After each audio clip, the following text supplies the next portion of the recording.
Mesdames, bonjour. Fadila Harar, vous êtes Sales Manager chez ETS Global. Et vous, Liana Berkowitz, vous êtes en charge des relations académiques pour le TOEFL, chez ETS Global toujours. Donc on est là pour parler évidemment de ces tests d'anglais TOEIC et TOEFL. Premièrement, quelle différence entre ces deux tests?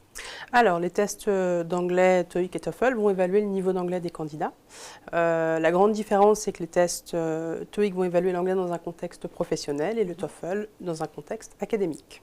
Et est-ce qu'il existe, parce que ça je pense que c'est une question que beaucoup de gens se posent, des préparations? Comment on se prépare et est-ce que les outils sont gratuits, payants pour se préparer à ces tests? On va peut-être commencer par le TOEFL.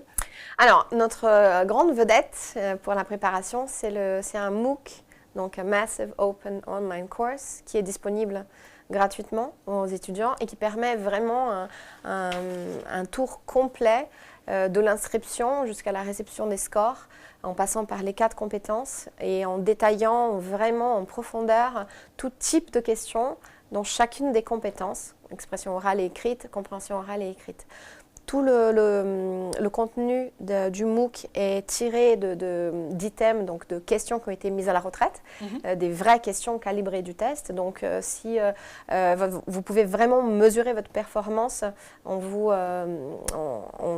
essayant tous ces outils-là. Nous avons aussi un autre moyen qui est très intéressant, qui existe depuis l'année dernière, c'est un test blanc qui permet de se mettre en condition. Donc, comme si vous passiez le test, donc éteignez votre portable, fermez la porte et lancez-vous. Tout comme si on y était. Voilà, exactement, avec la même interface, le même feeling et le même compte à rebours, etc. Et les 2 premières sections sont corrigées. Et les deux dernières, d'expression orale et expression écrite, vous avez une très bonne indication de ce qui est attendu de vous. Après, il existe des manuels, des livres. Il y a une chaîne YouTube pour le TOEFL également qui est gratuite. Vous pouvez acheter des livres, vous pouvez regarder dans la bibliothèque ou emprunter un livre qui a été utilisé les années précédentes également. Ce qui est très important à savoir aussi, c'est que c'est un test qui mesure un certain niveau d'anglais élevé et qu'il ne faut pas se lancer si on est niveau A1, A2, un petit niveau B1. Ce n'est pas encore le moment, donc il faut surtout améliorer son niveau d'anglais avant de se lancer à la préparation. Et une autre chose importante, de l'autre côté du spectre, c'est que si vous êtes un C2, donc si vous êtes bilingue, pour raison X ou Y, il faut tout de même découvrir le test. Donc vous allez passer moins de temps à le préparer, mais il faut le découvrir parce que comme tout concours, toute épreuve, et là ces petites marottes, et bien qu'on ne puisse pas bachoter le test, on doit quand même découvrir sa structure. Et quand vous parlez du MOOC, je pense notamment au MOOC et au test blanc, est-ce que ce sont des outils gratuits, mais il faut déjà être inscrit et avoir payé son inscription au TOEFL, ou n'importe qui a accès, bien n'importe qui. Inscrit. Ouais, n'importe qui a accès. Nous savons que beaucoup de professeurs font appel à ces outils-là pour préparer leur classe. Donc, ce sont des outils qui sont disponibles sans aucun lien avec un éventuel enregistrement.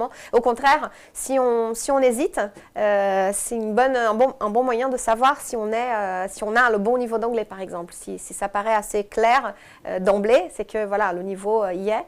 Donc non, pas nécessité de s'inscrire. Très bien. Et pour le TOEIC, ce type d'outil existe ou pas?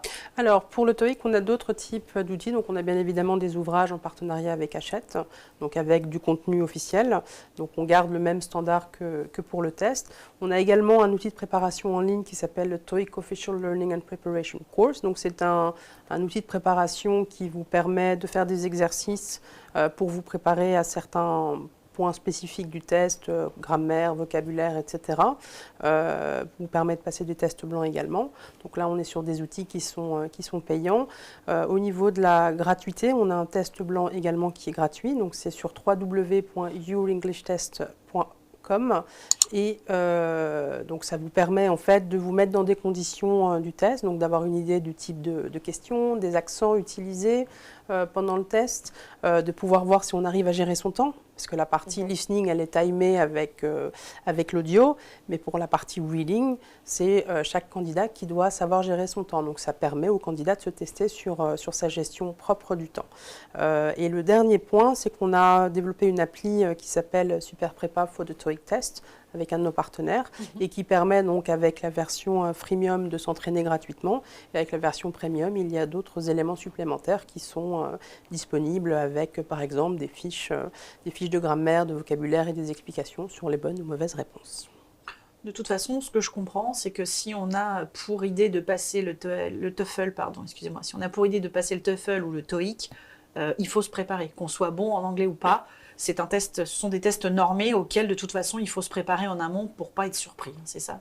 C'est ça, mais il faut surtout aussi penser à améliorer son niveau d'anglais. Donc, ça passe par l'apprentissage de la langue, ça passe par aller en cours d'anglais, d'être exposé un maximum à l'anglais, donc que ce soit sur les réseaux sociaux, que ce soit en lisant des livres en anglais, en regardant des films en anglais. Donc, c'est tout ce qu'on peut trouver aujourd'hui en anglais, donc ça permet d'améliorer le niveau d'anglais des candidats de toute façon. Et puis après, effectivement, il faut se donner tous les moyens et être prêt le jour J. Très bien, je vous remercie. Merci.